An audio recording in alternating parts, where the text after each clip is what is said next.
Cedar sign on. Shifty work into the box. And across. It's in. Oh, it's Loho. It's a dream return.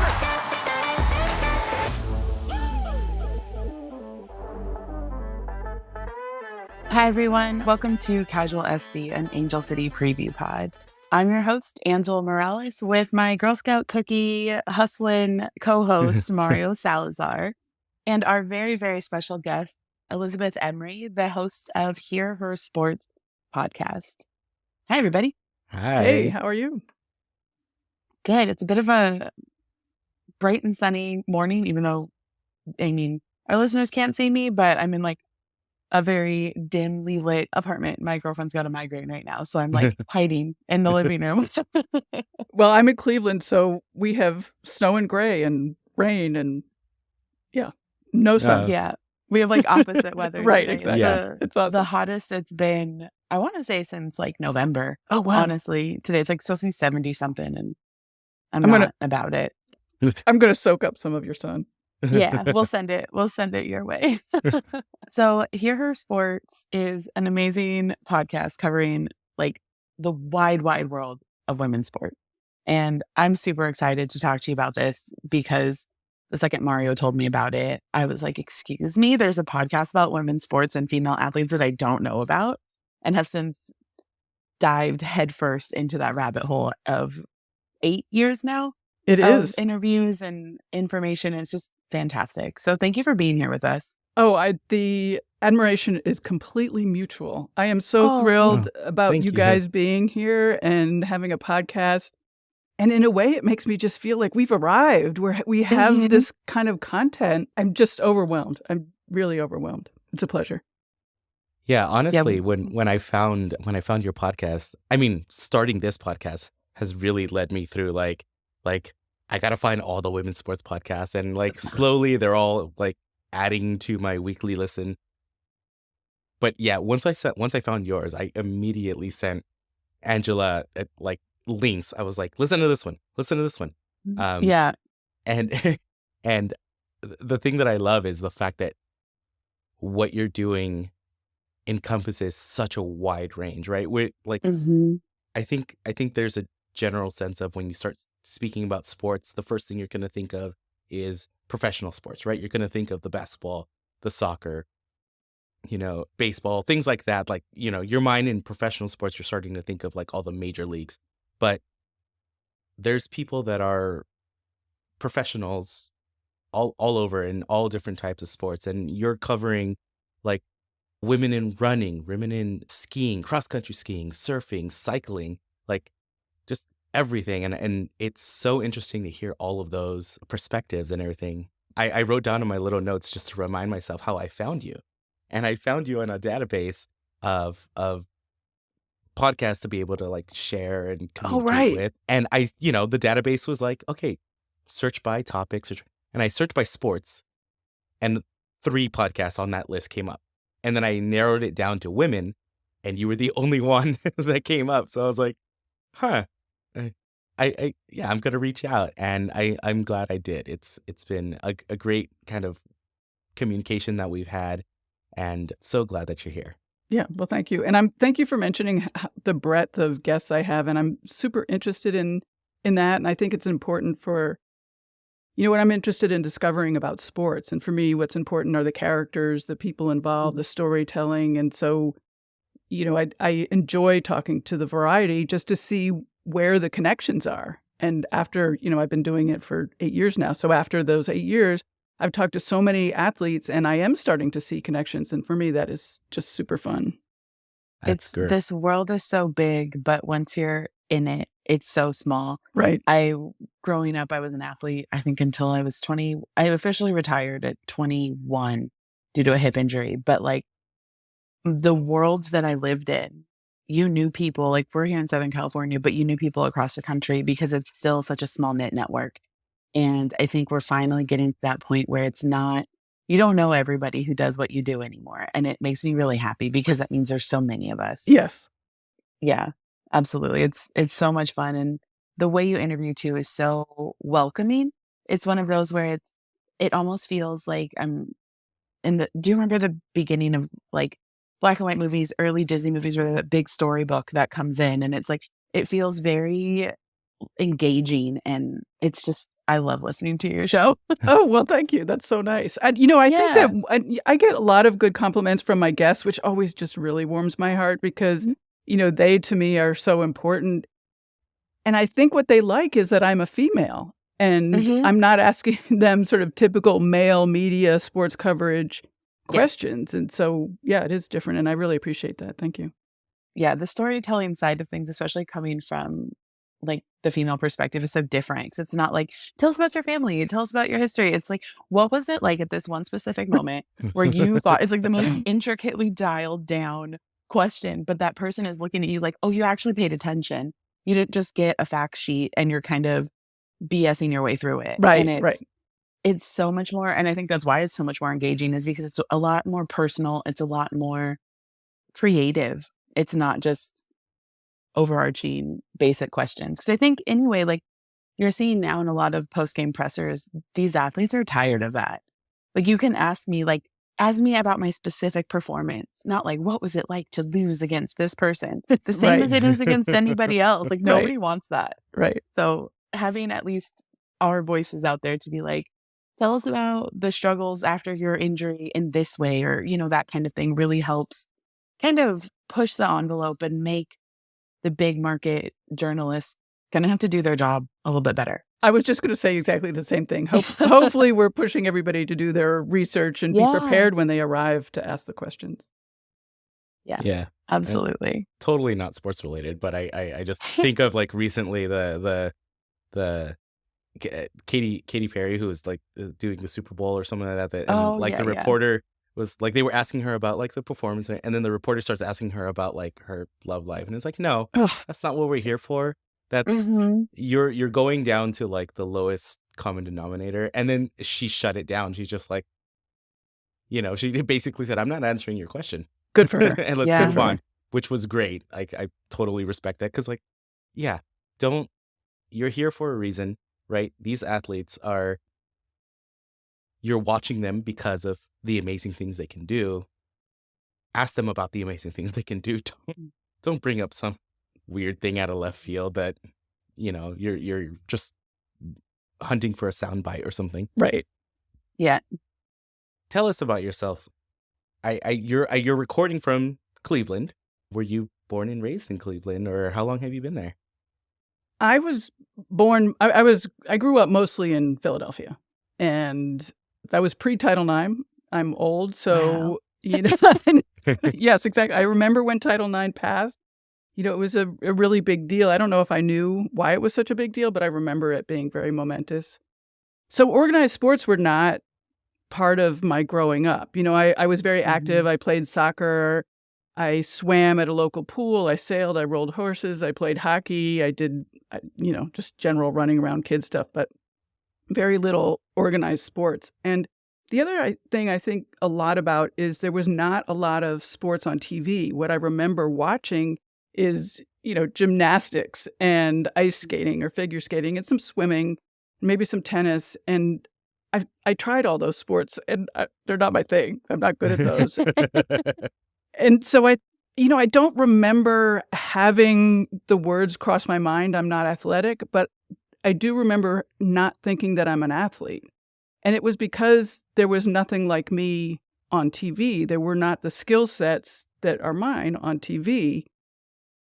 So, now knowing that I am an athlete, I think that's why representation is such an important topic for me, because the word athlete, an athlete can look in so many different ways. As you've already discussed, I've had a million different kinds of athletes on the podcast, and they're all athletic. They're all doing incredible stuff, but it is very different. Their skill sets are very different, and they look different, and more power to that. And I think it's important that representation to me is just so, so important. So just a heads up, we have a running joke on this podcast is will Angela cry? Because this is the kind of thing that just that's exactly it. We haven't grown up in a world where even post Title IX for a big part of it, where you see people who look like you on TV or who have the same skill set as you. We didn't I was a thrower. I played basketball. I bowled competitively for like 15 years, which is like my party secret that nobody really knows about. But, very competitively, very, very good at every sport I've done. But track and field is my one true love. And I was a thrower. And I could have started that career so much earlier. But the only exposure I had to throwing was Miss Trunchbull from the movie Matilda, where she's like the mean principal and she's a hammer Yes. thrower. And now I'm over here. Like, I just listened to your episode the other day with one of the Team USA Olympic throwers. Janae Casnovoid. She was amazing. Yes. She's so cool. I follow her on Instagram. Like, it's one of those where I'm like, well, there's an episode? Perfect. But I mean, when that's your only exposure, and then my 5th or 6th grade teacher talked to my mom, Angela really needs to get into this. She would be so perfect for it. And that movie had just come out. And I was like, absolutely not. Because you didn't, I am even still, I love watching the Olympics. I love watching the World Championships, all of that. But that wasn't as available as it is now. You got the primetime recaps. You didn't see throwing at all. And so to have that exposure just be Miss Trunchbull, no. Absolutely, there's no way you could have gotten me to do that. So a career I could have started in 5th or 6th grade didn't start until my senior year of high school, when all of the other sports, my body was too broken or injured to do those things anymore. And so for me, it's like, yeah, put us on TV, put us on marketing, put us on anything that you want, because we all have such different bodies and backgrounds and talent, but it all needs to be talked about. I used to feel bad that I needed representation to actually do it. That old adage, you have to see it to believe it. And I felt bad. I felt like, why could I not have done that thing without some image of it? And I sort of beat myself up about that. But then I had this breakthrough in my thinking and realized that men don't understand representation. And sorry to, I don't like to say all men. But most men don't understand representation. Yeah. Because they are everywhere. They're on magazine covers. They're on billboards. They're on book covers. So they don't understand not seeing themselves. So it doesn't seem important because they don't know the concept of not having that. Exactly. Yeah. Well, I'm sorry for what we've done. But hearing what I love about what we've been doing, Angela and I recently, and then listening to your podcast too, is hearing that perspective. Because to be honest, I don't see, or I didn't grow up with that idea. I mean, I grew up with the A version of not seeing myself in the media, and that's mainly because of being Latino, being Hispanic, being a Hispanic kid. Like, you didn't see much of that. So there was a thing very early on where I didn't speak Spanish outside of my house, right? It wasn't until I got more comfortable with a group of friends towards the end of high school to really kind of just start talking freely in Spanish, like in public. So, but yeah, I on my end of stuff, that was my part of not seeing that. But I totally understand the well, there's the male view is everywhere else, right? And so when it came to not having that for women, or my friends that wanted to play sports or might not have played sports or got pigeonholed in like you said, tennis, that was your one exposure of female tennis players, but you didn't see the softball players, you didn't see the basketball players, you didn't see anywhere else besides maybe your school, because they offered a sport, so it's been really interesting for myself to be learning and hearing about all those perspectives so much later, and thinking about I have a daughter, and thinking about I really hope she doesn't have to go through any of this, or I really hope that things are changing by the time she wants to start doing things more actively. Oh boy, so do I. And yeah, and then I get sad thinking, oh man. And I'm over here Mario, you just got to get her to watch this. If you stream it on these 15 different networks, you can watch every event. Oh, geez. Anything he has a question about when it comes to women's sports, I'm like, I got you. I've got this encyclopedia brain. Right. We've got everything. Here's your history. But Mario, I'm glad you brought that up because, my thing obviously is gender parity, but it's just a mirror of all the other things. So if we don't hear stories from women, if we don't hear stories from Latinos, if we don't hear stories from any other culture, we're all missing out. I mean, I don't know about a lot of different cultures because there aren't stories out there. If all we're hearing is sort of white male stories, which is, luckily is changing now. But if that's all we hear, that's all we're going to know. And so when I talk about representation in terms of gender parity, because that's what I'm interested in, really it's just a mini version of everything else I would like to see exploded. Yeah, that was such a good little I know that was like a deep dive of I have warm fuzzies now. Like, and we've always pulled the curtain aside every now and then on the episode, and we have an outline of a script, and then half the time I'm like, okay, how am I going to jump into the next point? But then I'm like, no, this conversation, I want to keep going with this. I don't want to go on yet. Like, I don't care about these questions anymore. Like, tell me just everything. Although something I was super interested when I read, I read the bio on your website. You were a pro cyclist? I was, yes, for about 10 years. Yeah. Wow. Tell us everything. Just, good, bad, otherwise, whatever you feel like talking about, please just let us. Well, listen. One of the questions that you did share with me what was my favorite sports memory, and that was a cycling memory. It was the Tour de France, racing in the Tour de France. And what? Wow. I know, and it was called Le Grand Boucle at the time. So there've been many different versions of the women's version of the Tour de France, and I just feel so grateful that I raced that, just because it's such an iconic event. And, now I just feel like such a part of history of women's cycling and women's sports. And, being able to watch pro women's cycling grow since I was racing has been super fun. I mean, there's still a lot of problems, but it is they have made huge headway, and watching the pros and, seeing where they're at now is really fun for me. As I learned in one of your podcasts, the seat is a problem. The seat is a problem. You know a little bit too much about me now, having listened to that.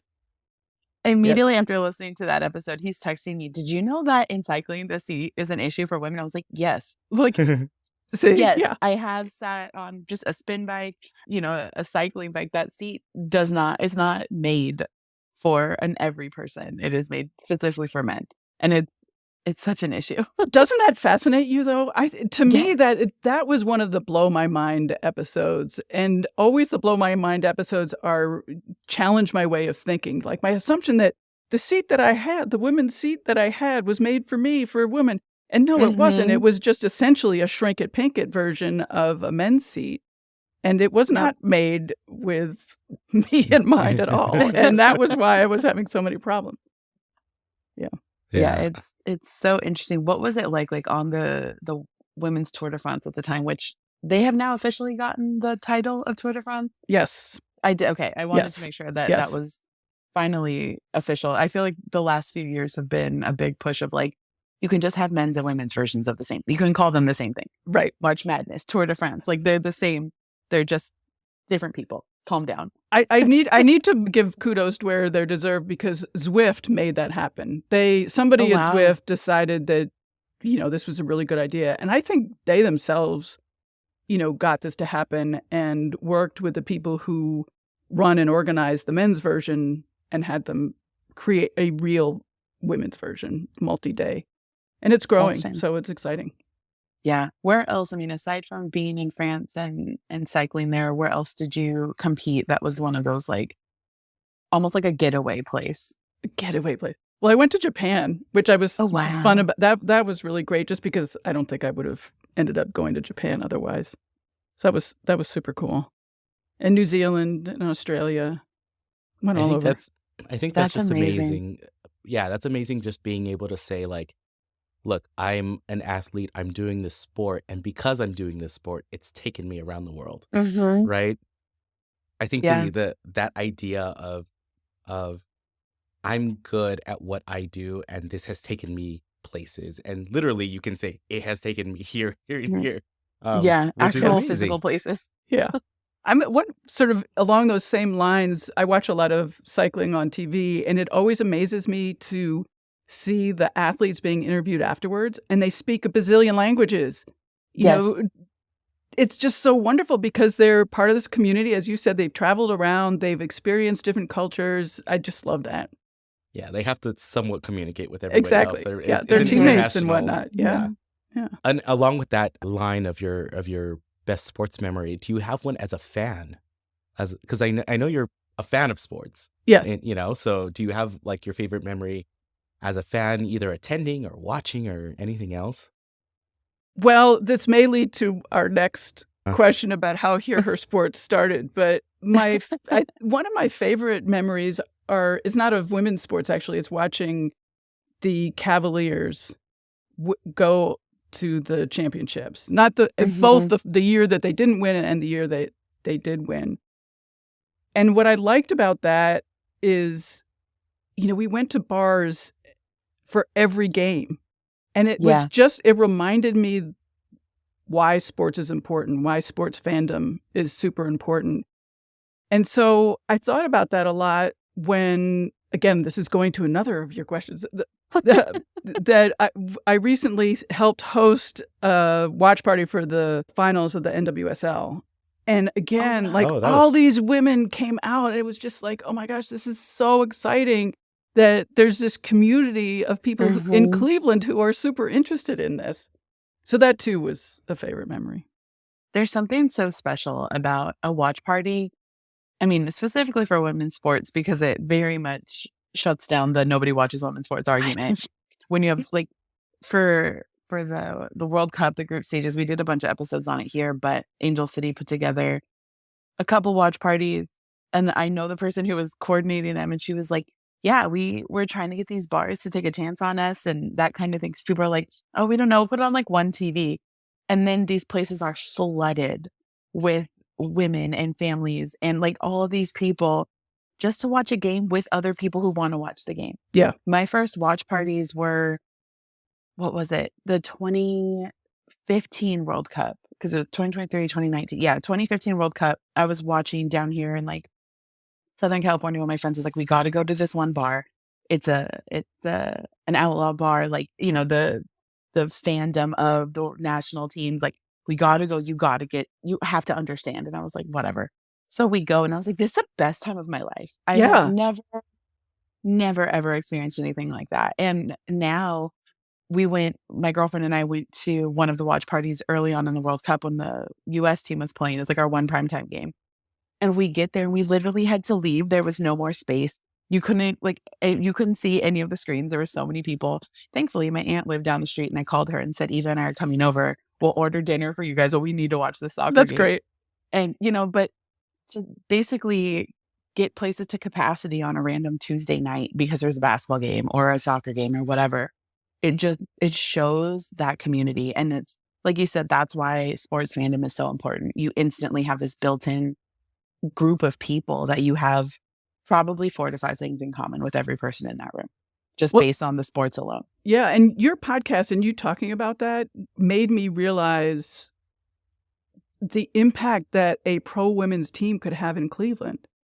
Yeah. I want it and all my friends want it, but seeing what's happened to LA and to your fan base in 2 years, a year and a half, it's just, it's amazing. And the amazing part of that too is that we've met, and one of the reasons we started the podcast was we've met people that are coming out to these games that have either never watched a soccer game, but they're there to support the growth of women's sports. And so they're these, they're athletes, they know what they're doing, and this is going to be an amazing experience.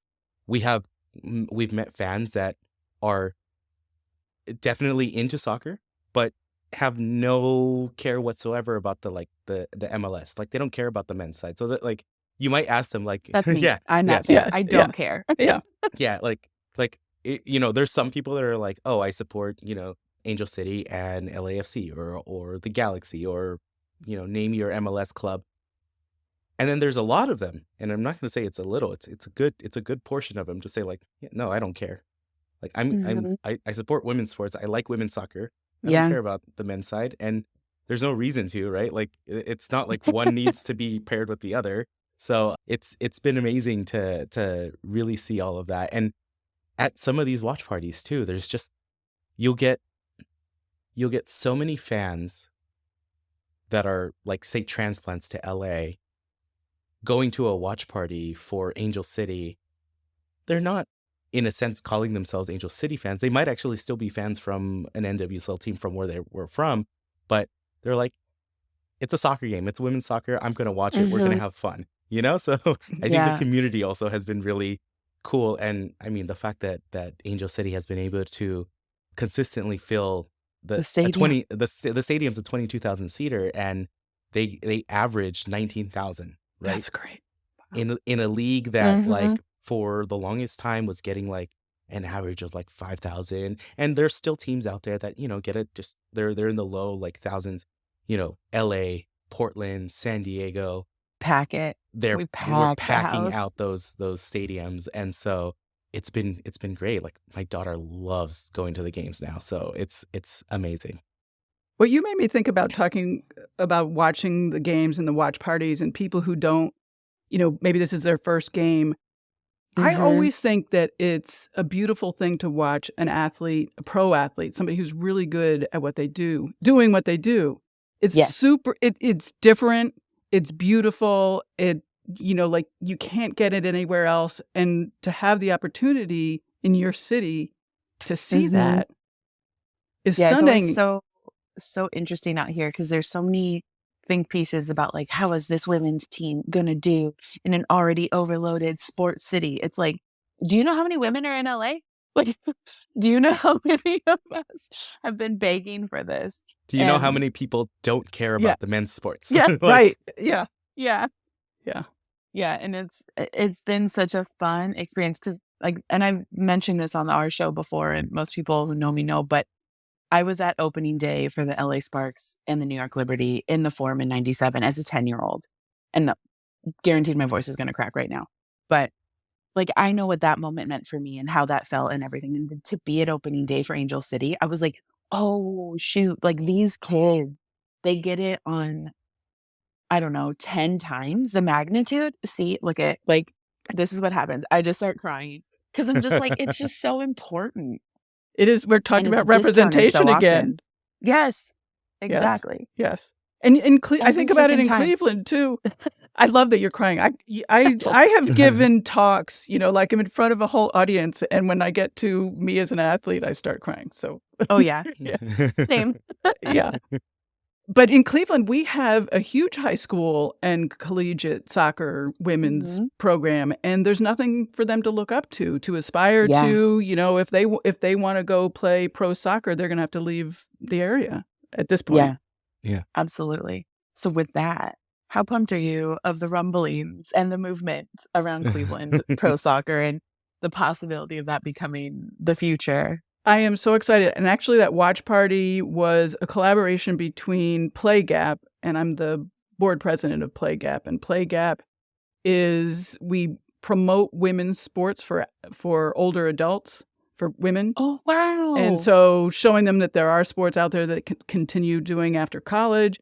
And also, you know, whether you've done sports before or you're trying to find a new sport or whatever it is, we promote sports for adult women.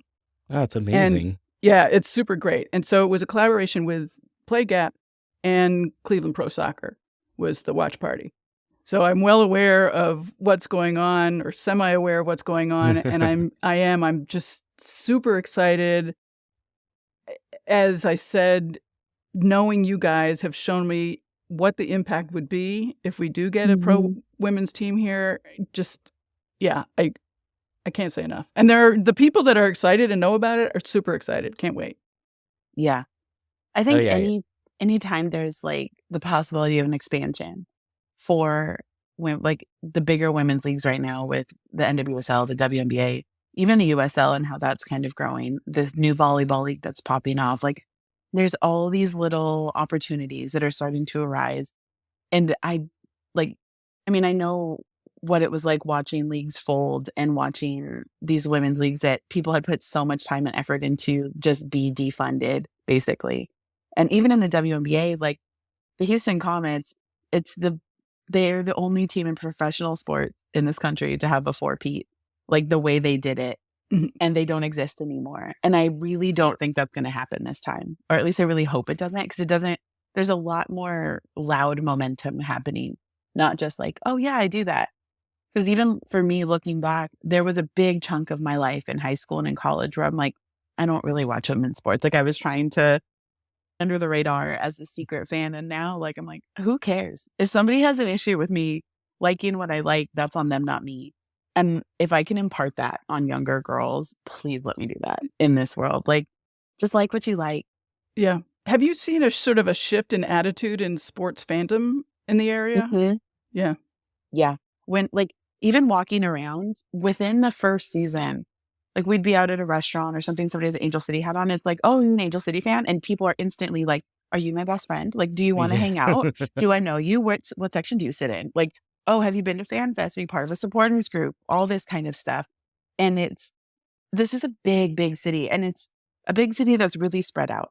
So you don't get a lot of interaction, people up here in the valley where I'm currently at, and down like where I live in close to LAX. So it's like there's not a lot of cross-pollination in that sense. But the second you go someplace and you see somebody in a hat, you're like, okay, cool. Like they're good people, you know? Yeah. That's part of my community, and it's so cool. I've That's told this cool. story before, but like from where I am, I'm also right now, I live in the valley. So but from where I am, it's the same amount of when I go to the beach, it's the same amount of time to go down towards Santa Monica than it is for me to go up to Ventura. And Ventura is the next county up, right? So it takes the same amount of time.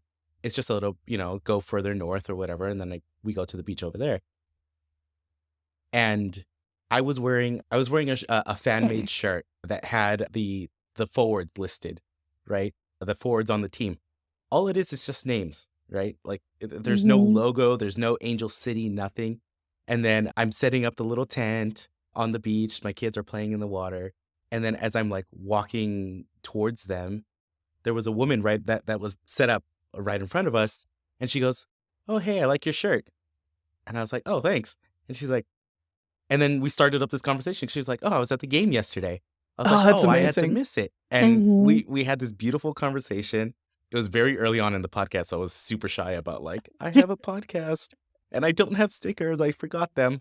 But they followed us and stuff like that. But it was great to be like, okay, look, there's people that drive in.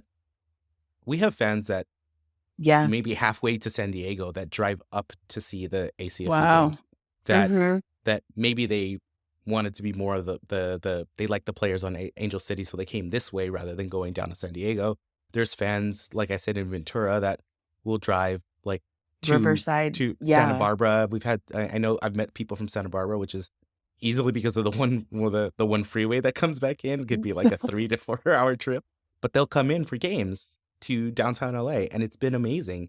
And yeah, Mhm. that like Angela said, like I can walk around, and if I have an Angel City branded something or something that someone can recognize, kind of like the hidden like what was it, the old like decoder ring or the old Right. like membership, Yeah. like Yeah. yeah, Yeah. like oh, I know where you're It's from. flagging. Like It's yeah. just like, oh, hey, Yeah. you're one of my people. Got Yeah. it. Yeah. I didn't know anything about supporters group until I started listening to your podcast, and I'm curious, like what would happen here with along those Oh, lines. That everything. entire Cleveland Pro Soccer will just gel Yeah. into a supporters group, and it will be amazing. Yeah. If you've watched any of the matches recently where they're starting to focus, I feel that recently they've been focusing a Mhm. lot more on the supporters groups as like the games go on, and each place has their own version of it, or it's growing, but usually like they're the league is being a lot more lenient with like letting the flags in, letting the smoke out, letting the drums Yeah. in, and honestly, that creates such an amazing atmosphere. Um, Mhm. I've talked to someone before where like we were talking about European football and like American soccer and like kind of the differences on the supporter side, and like yeah, in Europe you'll have the entire stadium singing, Yeah. chanting. In the US here, we're a little bit more like sit in your seat. Like someone's going to get annoyed if you stand up and you're in Yeah. front of them. They're like, hey, Right. sit down. It's becoming less and less of that. But the fact that wherever the supporters are, it's becoming more like, no, that's what you do. You're standing, you're chanting, you're going the full 90 minutes. If you don't necessarily want to do that, the rest of the stadium's there for you. You can go sit down. Angela and I particularly sit down. I say that I did my time. Like I helped run my student section in high school and college, and that's work and that's hard. And I don't think my vocal cords could take it at this Right. point. Like I don't think so, because like I was known as hoops chick amongst strangers in college because I was the girl in the front row of our student section, like getting chants going, getting stuff going. We were organizing all kinds of stuff, and it's just, it makes the experience so much more lively and so much more alive because you're not just all sitting there politely watching sports. And I that's the can't hard wait. part of like why I don't go to tennis matches the way I used to, because I'm just like, let me emote. I'm not here to be quiet. I'm here to cheer both of these players on. And it's just, oh, it's so good. And it's so much fun for Angel City. There's a lot of tailgating that happens before the games with the different supporter groups. Normally there's like 1 or 2 official. We have 6 because of course we do. And so we're LA's a just big this- place. Yeah. Everybody's got their own little pocket, and we're actually doing in secret, well, kind of secret. We're doing a little series of interviews with our different supporter groups to Oh, then perfect. be Yeah. like, guys, look at all your options. Go Yep. join, go find your people. yeah. And 'cause, like we're part of supporter groups, but like we don't make it part of the podcast because it's like, no, this is for everybody. And there's a lot of like ideals that are different within each supporter group, advocacy efforts that are different. And it's just a benefit for everyone to have representation. Like this whole podcast is now just the representation episode. And but it's true, you're able to find these pockets of people who have the same ideals as you, have the same like mission of that you do. And even if it's not exactly the same, it's the closest you're going to get in a big field like this. Sure. And it's so much fun to walk around pregame. Like with Angel City, they'll do fan fests sometimes that the team puts on. So there's food, there's music, there's all face painting, all kinds of crazy stuff.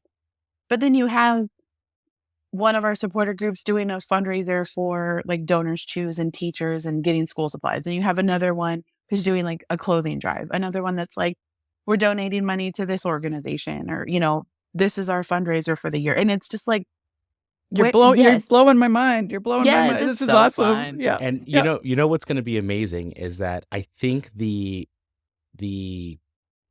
want and need for women's sports, and particularly because we're talking about soccer here, women's soccer, and if Cleveland gets it, I will absolutely not be surprised.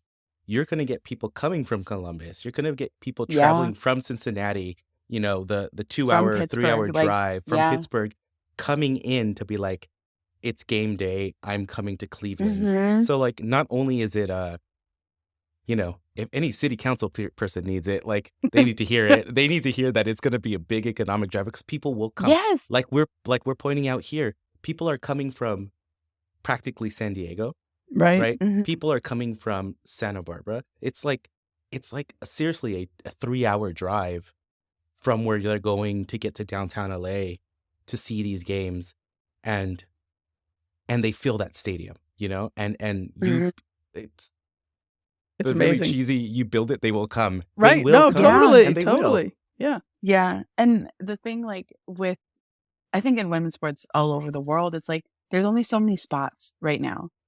You have the 144 of the WNBA. I think it's now, what is 26 times 14? A lot. So like you have the cap there in the NWSL. The more teams there are, the more ability there is for these women to have prolific careers and more women to have those careers. And why not? Yeah. And more women to watch them. Yes. Yeah. Yeah.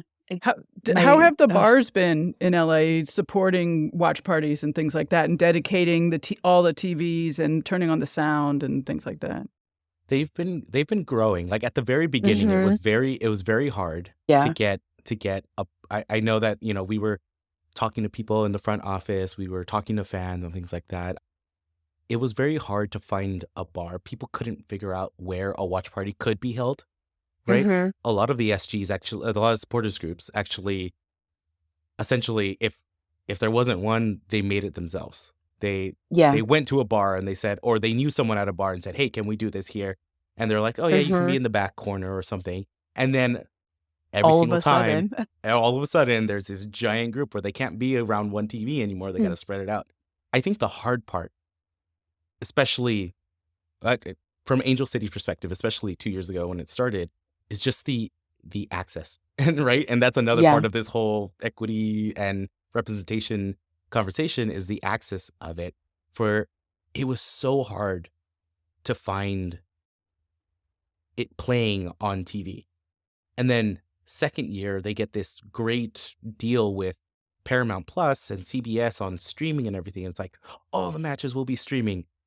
Okay, but that doesn't allow bars to or places to. Mm-hmm. So like there was a lot of like, like don't tell anybody type of watch parties where like they would just hook up like a Apple Amazon TV stick or an Apple Roku. TV Yeah. and just play the match at a bar so that people can watch it, and or just bars that were friendly and they were like just hook it into our system and we're fine. Don't tell anybody, right? Mm-hmm. And like that was the only way to do it. And then to our annoyance, CBS Sports, like there was matches on CBS Sports where like almost nobody that we knew Nobody has could watch it. But if you went to a bar, you can definitely watch it because CBS Sports Mm-hmm. is a cable channel and you can Right. watch it. Right.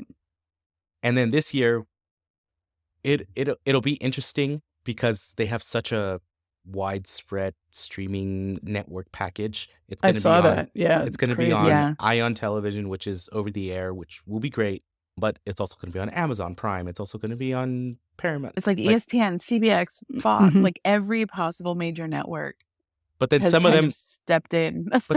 that's great. But then some of them are streaming and some of them are not. And some of them are Yeah. over the air. So like that's going to be a big puzzle to work around. But in the sense of how it's grown over the years, like it definitely has. And Mhm. especially with people just saying like, look, if you can't do it, we'll find somewhere that we can and we'll make it happen.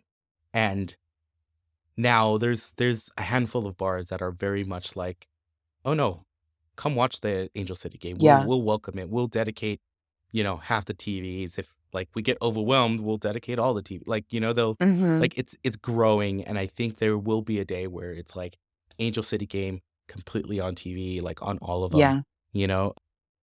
I Because I know swear. towards like the end of last season, the person I know who works in like community outreach and everything in the front office, she was saying like we're competing with Sunday football. And Right. that's Of the course. hard part. Yeah. Yeah. The best thing we went to, so the Casual FC family was so Mario and his wife, my mom, my girlfriend, and I, we all met up to go see a musical. Yeah. And it was like a matinee show. We all hung out. It was a great time. Eva went home. Mario and his wife went and met Neil Patrick Harris after the show. It was a big deal. My mom and I booked it across town from downtown LA all the way to the beach to go to a watch party. We get there with like 15 minutes left and I'm like running in, like trying to find my friend. And this place is packed with Angel City fans, so much so that it swayed the restaurant. 'Cause it was like a restaurant bar, kind of beer garden type place, to change more TVs to the Angel City game. That's awesome. Yeah. And it was one of those where it was like more and more people were coming as the game, like after the game started. And that's not as common for, I want to say for men's sports, because people just show up and stay through the game. Yeah. This was, I got off work, I got to get there. Or I did a thing and now I got to go to the place. And more that's starting to happen. And the rep from Angel City was like, it's getting a lot easier. Places that were like, I guess, are now saying, absolutely, we'll be there. Yeah. Absolutely come watch here. That was the same thing that we experienced with our watch party that we had. We had to make sure that all the TVs were going to be on the soccer Mhm. game, that the sound was going to be on. Yeah. And they were great to work with, but I don't think they knew what was going to happen. And we're 'Cause they're not used to it. overwhelmed, obviously happy. We packed the place. It was great. Yeah. So hopefully it's good to hear your stories. And it's great because it really will be word of mouth. Like you will get the core people that you're reaching out to. And Yeah. then all of a sudden it's very much like the localized virality of it, like you'll hit the people that you're hitting and then they'll share it. And then Mhm. that's why you get that wave of people, because it's like they're slowly learning about it, but they will be there. And that's the amazing part. And I hope so, because I certainly don't want people to be priced out of going to the live games and then not being able to be part of the community and watching and all of that. Yeah, that's such a big factor, is the price point of everything at this point in the world. But knowing that if you can't make the game for whatever reason, price point, work, whatever, there's now more ways to watch it. And there's now, you can watch a replay, which you couldn't do that before. You can now pull it up on YouTube or the NWSL network and things like that and be able to watch these games again. I just can't wait for the day where we can have like a women's sports network and I get a pregame and a postgame show and a lead up and then watch this 1998, CONCACAF match, like something. So like, just let me rewatch old games. That's all. Just put them all in one place. I'll pay for it. I kid you not, after listening to the Jenny Wynn interview, I was texting her like, we can do How this, do right? we do this? How do we start? Totally, me too. Oh my gosh, the day that launched, I lay in bed at 3 a.m. thinking, okay, how can I open up a bar? Yeah. Exactly. And I was like, I know nothing about bars. But she really didn't either. So, but she'd been in the food business, so she did know that. He asked me to. He was like, you worked in a restaurant. You've cooked in different places. And I was like, Mario, that's hundreds of thousands of dollars that I don't think either of us have or can find. I would love it. I will happily participate if we get a very, very wealthy donor, which I'm just going to throw it out there. If somebody wants to sponsor a women's sports bar in LA, there's one popping up in Long Beach. We can also have an LA location. Like, I will help. But I love that story because she had no idea it was going to be as popular as it was. And, like her Kickstarter blew up and, the opening day exploded. There was a line out the door. It's been packed every time. Yeah, it's great. It's super great. We'll have bars. Now I follow a women's sports bar that's popping up in New York, another one in London, Long Beach, California, one in Rough and Tumble is now open in Washington. Like anytime I get like check this out, they're opening, I'm like, go just follow, because then when I travel, I know where I can go. Yes. Absolutely. And you have amazing soccer coming. I mean, you've already told us that you have amazing soccer in your area anyways, but you have amazing soccer coming to Ohio. Down in Columbus, the U.S. women's national team will be doing their She Believes tournament down there. Are you planning on heading down? I'm lazy. I've been to some of the friendlies that are here in Cleveland, have been here in Cleveland. I don't know. Yeah. We'll see. I'm really hoping that the Cleveland team starts here and I don't have to be traveling around. True. I get it. Yeah. Yeah. It's hard because like we open this season, Angel City opens the season against Bay FC, which is now the team up in Northern California. And we're like, oh yeah, let's do like a trip. And I'm like, but like we have a team here. Like they can just do this here. Yeah. But also it's very fun. One of our friends and like one of our favorite listeners, Richie, Mario and him, they ran into each other at the game in Columbus. They sent me a picture. Both of them sent me the same picture at the same time. Like, look who I ran into. And so like, but he sits in my section and he'll do the trip down to San Diego. So I think we need to organize a Casual FC family and extended friends trip to San Jose. Cool. Yeah. That'll be also fun. I'm so interested in so many different sports that I have to limit my watching. There's only so much. Yeah. There's only so many hours before I have to keep working. Exactly. Right. It's like, I have to work and then also like do things. Like I have to do my laundry and wash dishes because otherwise I would just be tunnel vision. Yeah. Just hook me up to a TV and I'm good. In a couple weeks, I'm going to the World Cup for cross-country skiing that's going to be in Minnesota. And this is the first time that it's going to be in the States for a couple decades. So I'm super excited about that, particularly since I've been doing these race reports on the podcast.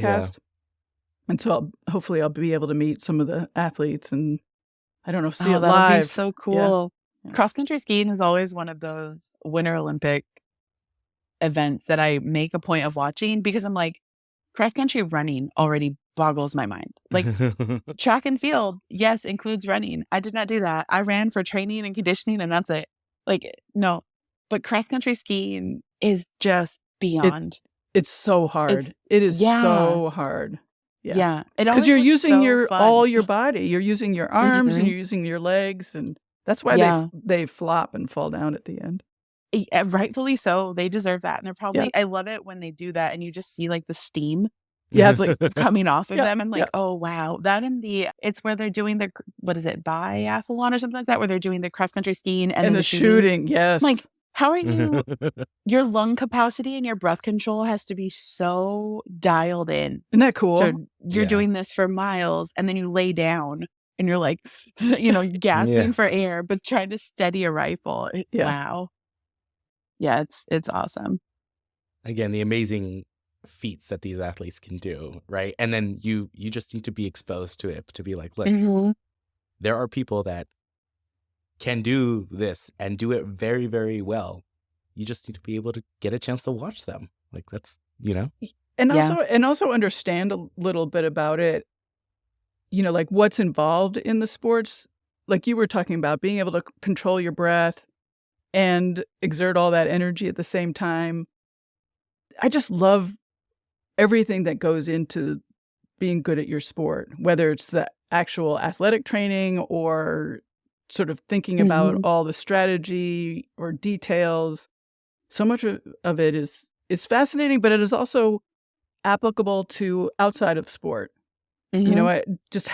I've learned so much talking to my athletes that I often tell people that I'm a better person after having talked to all these people. I feel like if you aren't walking away from interviews like the ones you do without gaining more knowledge or something like that, or taking at least a little bit of information away, being like, oh, I can apply this in real life. Like, I feel like in a way you're doing it wrong. Like you're not fully invested in it, because even with our conversations, I walk away like, oh, I didn't think about it that way. And like, I just got my master's in sports psychology because of how much I love the mental side of sports. Wow, that's awesome. Yeah. And now I'm in my late 30s going career change or side hustle. Like, what do I do with this? I love it. I just love, like, I know how much of my playing and competing was my brain. Like, yes, I had the physical side of things. My body has to do something in order to compete. But so much of how I did it and what I did was in my head. The cadence, like taking a deep breath. I was explaining to Eva the other day, like, oh yeah, no, sorry, discus, like this is how I would breathe, because we were having this big conversation of how to breathe correctly. She's a drummer. And I'm like, okay, this is what I did. How can we translate this to what you do as a musician? And so it's so interesting and so widely applicable. And we can keep learning. I'm still learning Mhm. about competition and how to compete well and how to be a good winner, how to be a good loser. Yeah. When I was cycling, I was not the greatest sort of mano a mano, I'm going to beat you kind of person. And I'm Mhm. playing squash now and, going back and trying to figure that out. It's great. Do you need any tips? I got you. I am Okay. insanely competitive. There are certain things I can no longer do for fun, because it's like I did that as a competition. Like, so many of my friends are just like, let's go bowling. I'm like, I'll go. I will teach you. I will coach you, but I will not touch the lanes. No, I can't, because instantly, my past experience it excludes me from this. yeah, it's one of those where I'm like, I'll be there and I'll just be like cringing every 5 seconds of everybody around me doing something wrong. But yeah, it's that kind of competition. Like, I can't do it anymore because I can't like take it apart from each other. The fun part and then the competition. It's like they are one. I totally agree. And a lot of professional athletes have trouble doing their Mhm. sport after Yeah. they've retired because of the same thing. Mhm. Yeah. I had a question that I wanted to ask you, and I think it might be a great way to maybe end it, maybe not. I mean, we can keep going. This I has could been talk to you for amazing. hours. Yeah. But one of the things that we're learning by doing this again, another constant joke that we'll do, and I'm pretty sure our people listening have always been like, we heard that one again.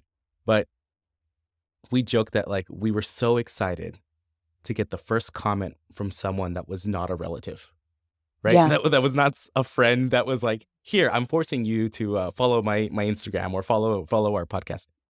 When we got a message from someone that we both completely didn't know. I had to check with Mhm. Angela. I was like, "Do you know who this is?"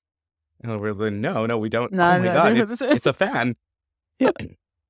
So just growing this and having this little like growth of fans and people that are actually liking what we're doing has been great. And I know that your fan base must be just, you know, it's there. It's built in already. Like, so has there been an interaction with a fan from about one of your podcasts or about the podcast in general that has like changed your perspective or inspired you or surprised you and like, oh, thank you, like as silly as it is, we have a like buy me a coffee link, and like when we get the $1, like we're like, yes, It's this is awesome. amazing. Yes. Yeah. Yeah, It's like, oh, yeah. somebody actually wants me to keep doing this. Cool. Yeah, it means so much to get notes. And I love getting notes. It's amazing getting notes and letters about the podcast or a particular episode for sure. Right now I'm doing those race reports about the cross-country skiing. And so after every World Cup, one of the athletes on the U.S. women's team talks to me about the specifics of the race. And we get into some of the normal stuff from regular episodes, like training and prepping and whatever seems applicable for that particular event. They're in the regular feed, so normal listeners are, people who have subscribed are getting these episodes and listening to them. And the reaction to these episodes, the race reports, have been just amazing. Super Wow. engagement, a lot of discussion, a lot of conversation.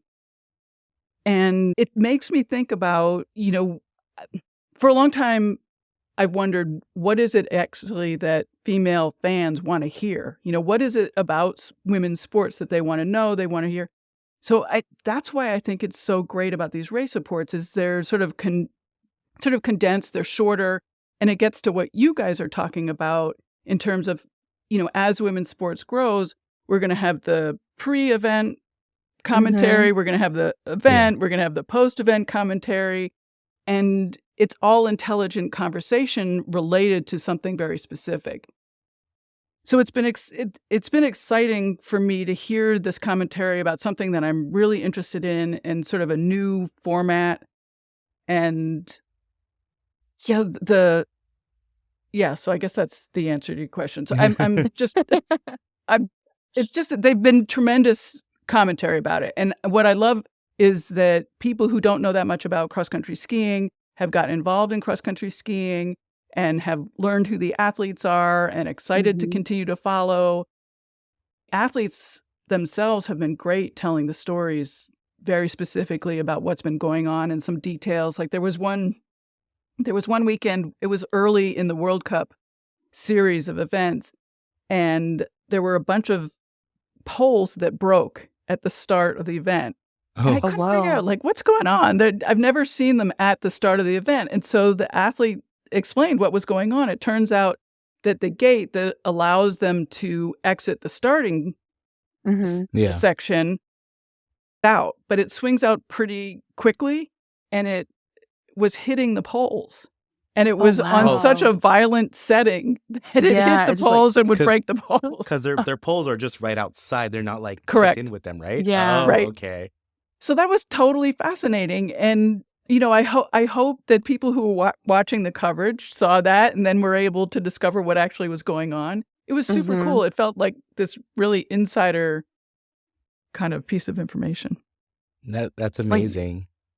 That's one of those, like, you were able to immediately answer the question that everybody watching that race was like, what happened? Why? Yeah. That's weird. That's not normal. Yes. Yeah. And cross-country skiing, the snow obviously takes, is a big part of the sport. And for people who live with snow, not you guys, but people who live with snow is very different. Athletes that I've talked to have explained that. Man-made snow is really different than natural snow. It's different whatever temperature it is. So there's been a lot of discussion about that. And then Jessie Diggins in one of the races recently, she's the best skier of the world right now. She's American. She fell in one of the races, and she described what happened and why she fell, wow. which had to do with the snow. It was super it was like unbelievably fascinating. Yeah. I do remember, I that's did so listen to cool. one of your interviews, and it might have been with Jesse. I'm also bad memory. But what I remember from the episode about that cross-country skier was she kind of mentioned about herself. She's like, I'm not the most technical skier. She's like, if you're looking for technical, like, movements and Mhm. everything, she's like, that's not me. But Yeah. it's, as Angela was pointing out, it's the grit, it's the mentality. She will go to her breaking point, and then beyond that, knowing that Mhm. that's what she's doing. And that's kind of, she has technique. Of course she does. But, like, she's just saying, like, she's not the textbook technical person, and that is what gets her to the finish line. And it's just that mental grit. And I was sitting there in the car in my 2-hour drive to work, listening to that, thinking yeah, like I've been in some races, some runs where like I'm hitting that like 10-mile mark, and I'm just like, I just need to push. My body hurts right now, but I'm almost done. It's just one more 5K. Like, I'm good. That was Jessie Diggins, and I Oh, it love was. that episode because she is so fallible, and she's not perfect, and she is Athletes are totally human, too. willing to say that. And going back to our theme of representation, to me, that was so important to be able to hear a professional athlete she really is the best in the world right now. And she's saying that she is not perfect, and her Mhm. technique is not perfect. She said, I'm ugly when I ski. I mean, how beautiful it is Yeah. to hear that.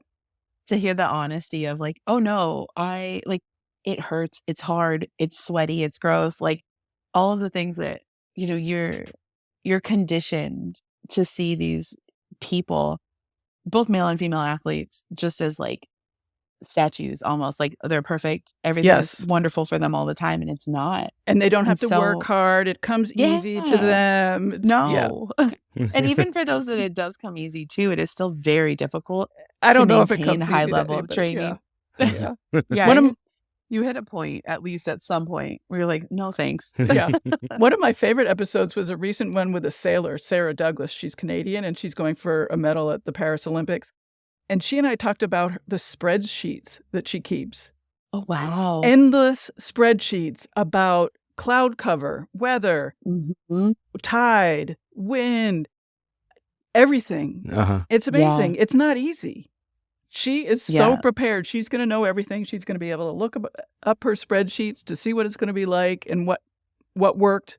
She keeps track of Mhm. what has worked, what hasn't worked. It's not easy. That's another one of those things that a lot of people, like lay people, don't understand of athletics in general is you're constantly tweaking. Even the smallest little knob turn can drastically affect the way you do something. If you take a breath here versus there, if you move your hand left versus right, you flinch and instead of staying still, it changes so many little things.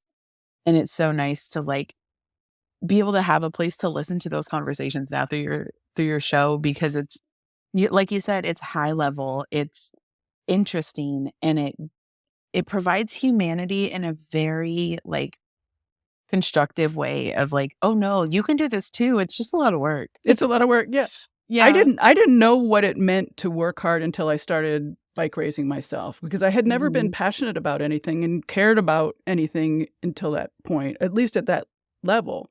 Yeah. I'd never been in a point where I wanted to get better and better and better, and was forced because of that love to discover what it took to get better and better and better. And I've been able to, we talked about transferring stuff from sports into other things. And so Yeah.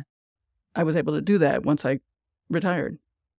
That's amazing. Sports has so many transferable skills that people don't really know, or you can only obtain them through sport or through competition and understanding that side of life. Like you don't really get those other places in the same capacity anyway. Yeah. And one of my favorite statistics is that I think it's 95% of C-suite women played sports in school. Mm-hmm. It's amazing. 95%. It's huge. Yeah. Yeah.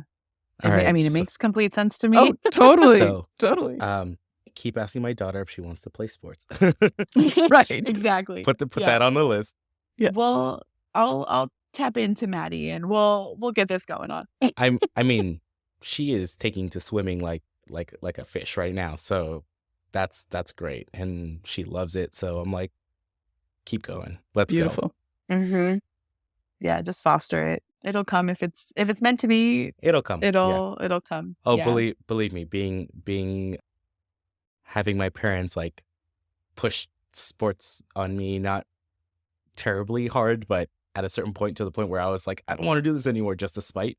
Like, yeah, Mm-hmm. I get it. There's going to be no pushing. Yeah. The funny thing is, I was the exact opposite. My family was like, "Are you sure you need to play 4 different sports?" And I was like, "Why? I love them. I want to do everything." It was like, "Give it. There's not enough hours in the day. Like, you need to pick." And then it got smaller and smaller until I honed in. But yeah, I'm the forever athlete, as my family calls me. Like, everything becomes a competition. That's one of those things post athletic life I'm still learning almost 15 years later, where it's like, not everything has to be as competitive as your brain wants it to be. Like, chill out, maybe have fun. And I'm like, but I could win. I could be the best at this. Working in a restaurant, I was in the kitchen. So I'm like learning all these different things. And it was never a competition to other people. It became like, no, I want to be the best at this for me. If I it get makes it. me better than I other totally get people, it. that's not my fault. Like, You get to Yeah. my level. yeah, exactly. And that's always what it is. I'm like, if you want to get better, that's fine. I'm still going to make sure I'm better than you at this for no other reason than I can be. And it has, it's nothing against anybody else. It's just what happens in my big old head. Just all kinds of competition all the time. But I will have to add that there are ways to be athletic without being competitive. There's Very true. Very so true. many sports that allow you to do it in a different way. Since we're Mhm. going to the representation bit. Yeah. That's actually kind of where I'm trying to find that happy medium for myself, is like, what can I do that's not as competitive, but allows me to get the itch scratched and have fun with it. Yeah. Thank you, Elizabeth, so much. It Mhm. means a ton to have you on our show, on our tiny. The fact that you agreed to be on our tiny little podcast was huge for us. And I just want to ask: is there anything you want to plug, pitch, say, leave us with as we wrap up? One, you guys are a huge inspiration to me, so I'm just thrilled to be here Thank as you. well. I'm happy Don't to make know me you cry. guys. Not twice in the same. And then, yeah, I hope everybody listens. I hope everybody listens to Hear Her Sports. They can sign up for the newsletter also on the website, hearhersports.com. And yeah, send me messages. I love getting messages. We can make that happen. All right. Yes. I am honest that like I have told so many people about Hear Her Mhm. Sports since I found you, and it'll just keep coming. So Thank you. if I get you 1 subscriber, I'm gonna be like, yes, I'm yes, thrilled. I'm thrilled. doing it. It all matters. Yes. So yeah, everyone, please follow. Go check out hearhersports.com. Get all the beautiful info. There's also, you interview a lot of people that have books. So Yes. there is a Yes. great library and a great way to just support the pod by buying a book through her link. I did buy Angela. He bought me The Keeper. Love that book. I haven't dived Speaking into of it. crying, Yeah, noted. I will make sure to like give myself space around that one, because it got to my house in the mail and I was like, what is this? And I get a text from him going, hope you enjoy the book. And I was like, what did you do? And I opened it and it's like this beautiful book, and I'm trying so hard to convince myself to read it, but I don't want to break the binding. Like, it's one of those, like, this is it's a precious beautiful. gift. Yes. Yeah, it's Yes. gorgeous. Yes. Yes. So yeah, check out all the books from all the amazing interviews. Go find the interview for a book that you like. I mean, it's everything has been great. Follow Hear Her Sports, all one word, on Twitter and Instagram. Subscribe to her podcast. It's amazing. You will find interviews with amazing people that you might not even have thought of about the sport, right? Mm-hmm. Sailing, cross-country skiing, running.